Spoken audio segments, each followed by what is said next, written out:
नांदेड जिल्ह्यातील प्रगतशील शेतकरी भागवत लोकमनवार यांच्या पुढाकारातून कासराळी येथे सिमोन्स सीड्स प्रायव्हेट लिमिटेड कंपनीच्या वतीने टरबूज आणि भाजीपाला पीक चर्चासत्र आयोजित करण्यात आले होते। यावेळी किंग मेकर टरबूज बियाण्यांच्या यशस्वी प्रयोगांची पाहणी करण्यासाठी 100हून अधिक शेतकऱ्यांनी गर्दी केली होती।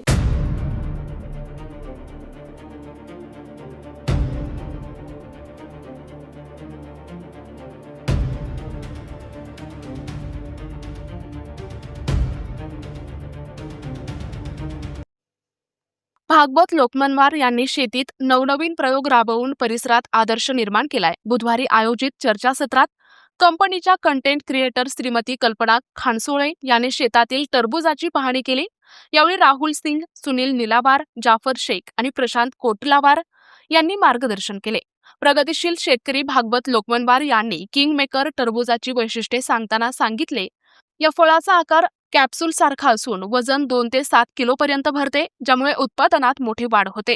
या प्रसंगी दत्तू पाटील नरंगले, पिराजी चरकुलवार, बसवंत मुंडकर, माधव पाटील, बळीराम सरकुलवार, प्रकाश एरावाड, बळीराम शिंदे, गजानन चरकुलवार, कलीम शेठ बाराळीकर, मारुती फुलारी, रामराव शिंदे, शिवाजी शिंदे, सुभाष शिंदे, शेषराव गज्जोड आणि लिंगुराम करवेडकर यांच्यासह शेकडो शेतकरी उपस्थित होते।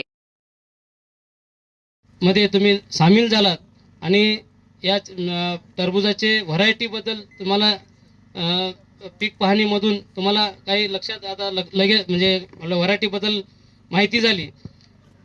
आज आपण हा प्लॉट लागवड करून 98 दिवसाचा आहे। 25 तारखेला आपण 25 नोव्हेंबरला लागवड केलेला आहे। व्हरायटी सर्व एक अर्ध प्लॉट 25 तारखेला लागवड केलेला आहे, अर्ध प्लॉट 26 तारखेला लागवड केलेला आहे। आपण मल्चिंग ठिबक टाकून आपण DAP, पोटॅश, अमोनियम सल्फेट आणि मायक्रोन्यूटन हे सर्व, लिंबोळी पेंट आणि हे सर्व बेडवर टाकून आणि आपल्या या शेतामध्ये गाईच्या गोशाळेचं शेणखत टाकल्यामुळं चांगल्या पद्धतीनं ग्रीनरी प्लॉट जास्त दिवस टिकून राहिली, हे पण त्यांना मान्य करावं लागते। जोपर्यंत आपण नुसतं DAP रासायनिकच खतं न घेता त्याच्यामध्ये आपल्याला शेणखत सुद्धा घेणं गरजेचं आहे। बरेच शेतकरी शेणखताला थोडं दूर करत आहेत। शेणखत असलं तरच शेताचं जे गोडवा टिकून राहील, शेतीचं कार्बन जे आहे जास्ती प्रमाणात राहील, त्याच्यामुळे जे धुरी डावणी आणि असे बरेच रोगापासून दूर राहील। कारण का शेणखत नसलं, नुसतं रासायनिक खताचं जर आपण यूज केलो तर चालणार नाही या टरबूजाला। कारण का कमी कालावधीचं पीक आहे, त्याला खाद्य भरपूर लागणार आहे, रासायनिक खत पण लागणार आहे, वॉटर सोल्युबल लागणार आहे, शेणखत लागणार आहे। हे सगळं जर आपण तिन्हीचं आपण समन्वय साधलो तरच हे उत्पादन आपण जे 35 टनापर्यंत आपण अचीव करू शकता।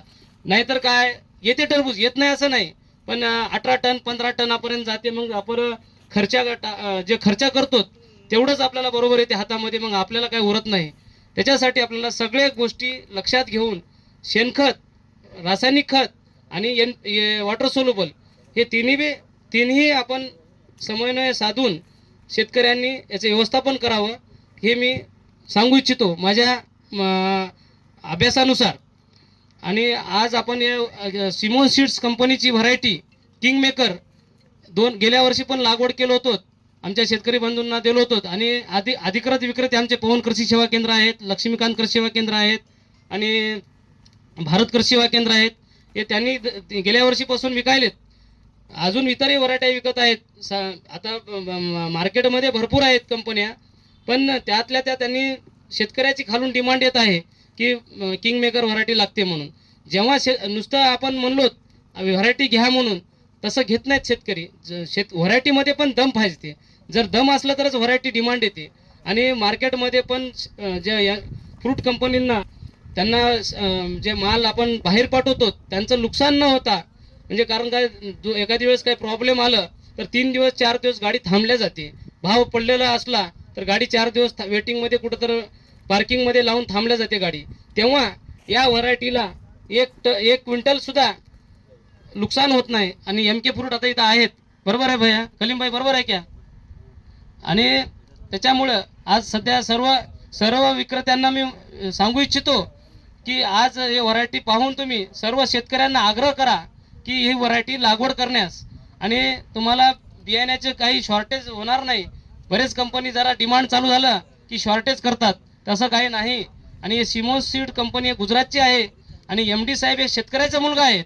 त्यांना माहीत आहे की या व्हरायटी म्हणजे शेतकऱ्यांना काय त्रास आहे, आणि जर शेतकऱ्याच्या मागे काय काय आहे, त्यांचे शेतकऱ्याच्या माहितीचे त्याच्या शेतकऱ्याच्या मागे आई वडील आहेत, त्यांचे मुलं बाळं आहेत.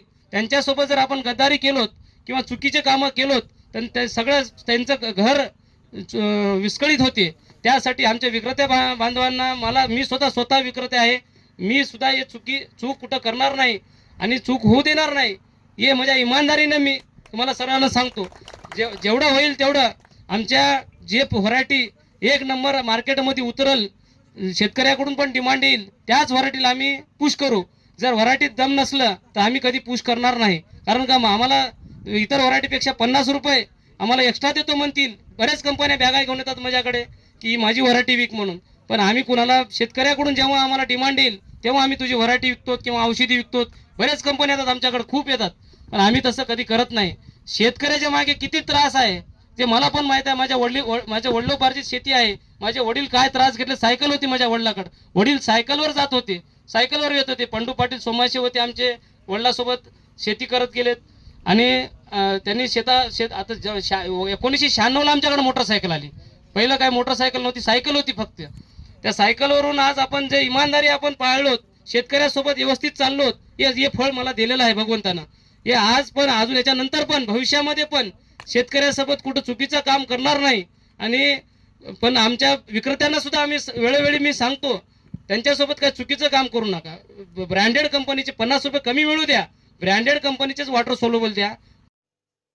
प्रतिनिधी दादाराव इंगळे, NTV न्यूज मराठी, बिलोली, नांदेड.